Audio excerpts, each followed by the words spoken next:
Arc 5, My Immortal, Epic 0.4, Say You Will, Full Session Recap.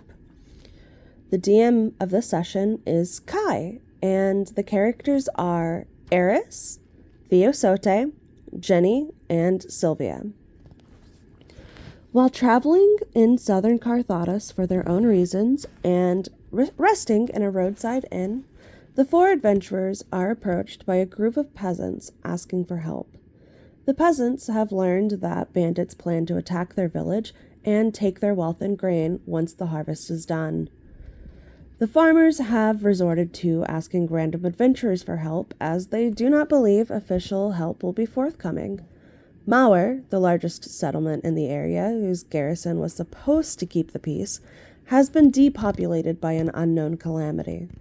The next larger settlement in the area, Scharigdorf, might have the means to help, but the farmers merely state that the people of Scharigdorf are weird, and that they avoid contact with them.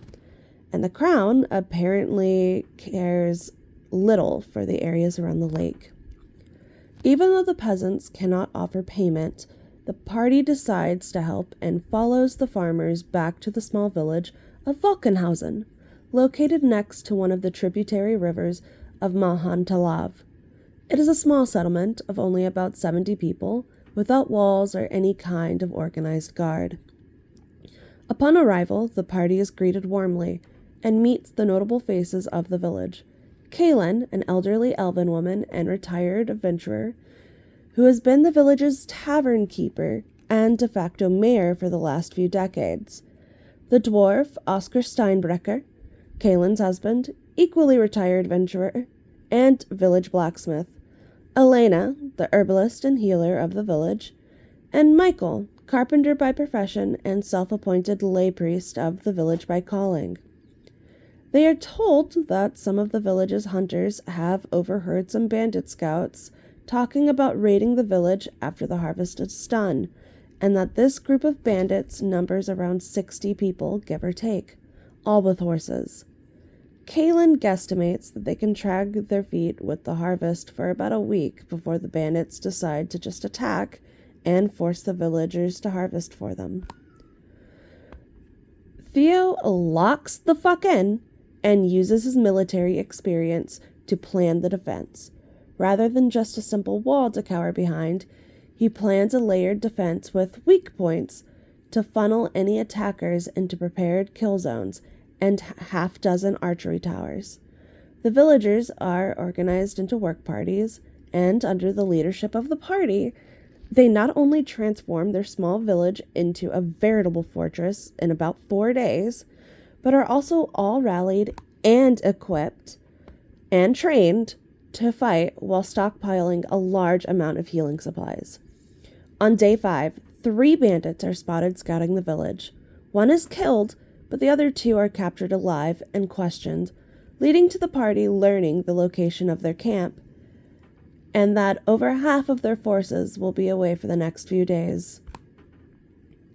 After finishing their preparations of the village, the party sets out to the bandit camp on their own, without any further help. Negotiations are attempted, but between one of the bandits' higher-ups being a worshipper of the last god out for blood, and "there's 4 of you and about 30 of us," the bandits try to defeat the party. For most of them, it is the last mistake they ever make, with less than a handful managing to flee, even though the battle is hard-fought and several of the party go down at one point or another. Jenny's thunderous rapid stomps in particular are highly effective against the masses of comparatively squishy bandits.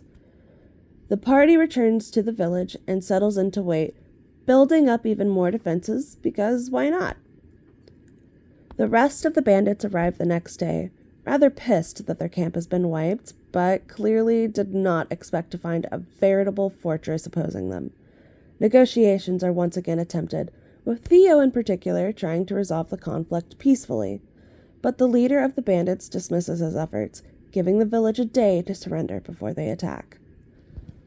Perhaps unsurprisingly, this is a lie, and the bandits launch a surprise attack in the night, downing several of the villagers manning the archery towers with volleys of arrows before the melee units move in. They do not make use of cavalry.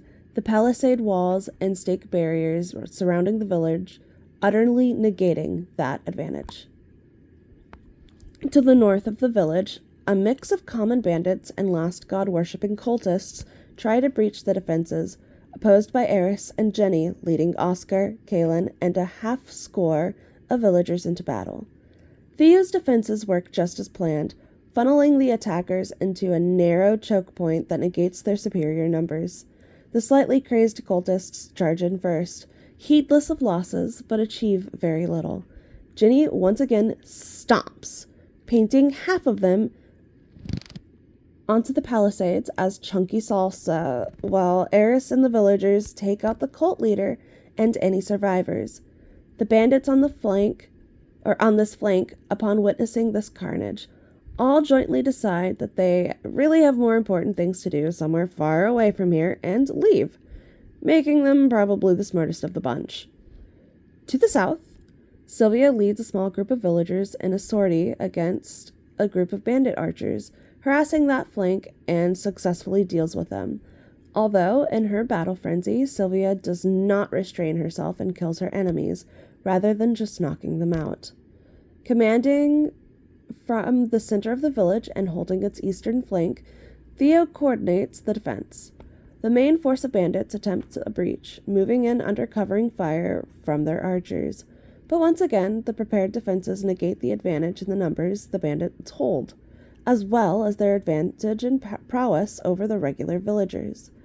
After yet more pointless losses trying to force the narrow choke point, feeding pairs of their fighters into the waiting weapons of Theo, Michael, spears, and archers without making any progress, the bandit leader finally calls for a retreat.